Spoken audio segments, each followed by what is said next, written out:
New Orleans is a dangerous place for pedestrians, and we know that walk signals can vastly improve safety. Here in New Orleans, 13% of our intersections with red lights have walk signals. That compares with 99% in Tampa and 80% in Memphis. So the OIG did an evaluation to determine, among other things, why we have so few walk signals. Pedestrians in all neighborhoods deserve the kind of pedestrian infrastructure intended to keep pedestrians safe.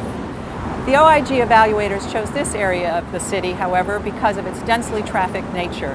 Thousands of people come to this area, downtown and the warehouse district, every day to work. Thousands live here and stay here and visit here. Every manner of transportation is used here, from cars to buses, streetcars, bicycles, pedicabs, and pedestrians. So the OIG evaluators, the entire team, went out and surveyed streets in this area to see exactly what kind of pedestrian infrastructure was in place. And what we found was actually an environment that's fairly hostile to pedestrians. There are very few pedestrian crossing signals, and striping in streets is minimal. It creates an environment in which cars assume they have the right of way, and that pedestrians must sort of take their best guess as to when it's safe to cross the street. So why are there so few pedestrian crossing signals in New Orleans? What we learned is that for decades there was an informal, unwritten policy at the Department of Public Works that said that the only time pedestrian crossing signals could be installed is when all the traffic lights were red in all directions to create an all pedestrian phase. The problem with that is many roads have too many cars and are too busy to stop traffic in all directions for long enough for pedestrians to cross, so there weren't that many signals installed. In essence, cars won, pedestrians lost. The chief traffic engineer at the City of New Orleans threw out this policy a few years ago, but unfortunately, the Department of Public Works hasn't replaced the informal policy with any formal means of analysis to determine where pedestrian crossing signals should be installed. At this point, it's really just more of a gut call.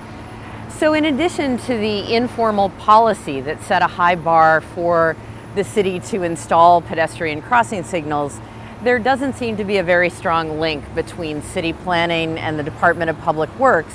So when new developments are built, such as Rouse's or South Market District, which installed many new apartments and shops and restaurants, and the developers went out of their way to try to otherwise create a pedestrian-friendly environment with wider sidewalks, bike racks, and a garden.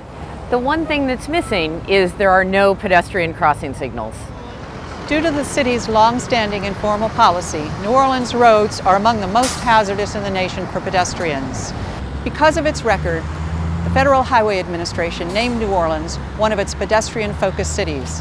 And over a 5-year period, New Orleans had more than double the pedestrian crashes in either Jefferson or East Baton Rouge parishes. But there's one highly effective step that the city can take to reduce crashes involving pedestrians. Installing any kind of pedestrian crossing signal can reduce the number of crashes involving pedestrians by at least 50%. Upgrading pedestrian crossing signals to countdown timers, like the ones behind me, make streets even safer because they let pedestrians know exactly how long they have to cross.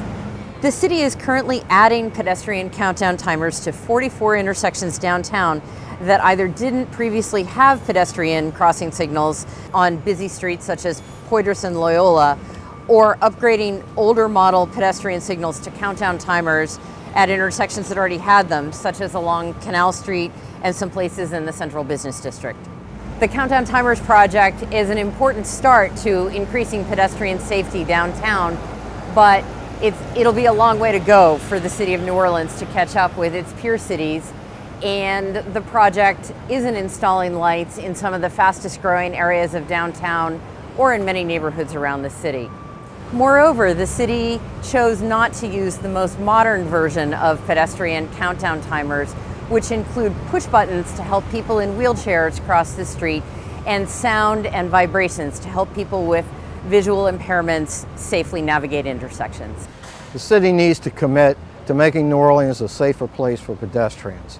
It's developed plans to do that. Now it needs to put those plans into action for the benefit of those of us who live here and the millions of tourists we invite each year.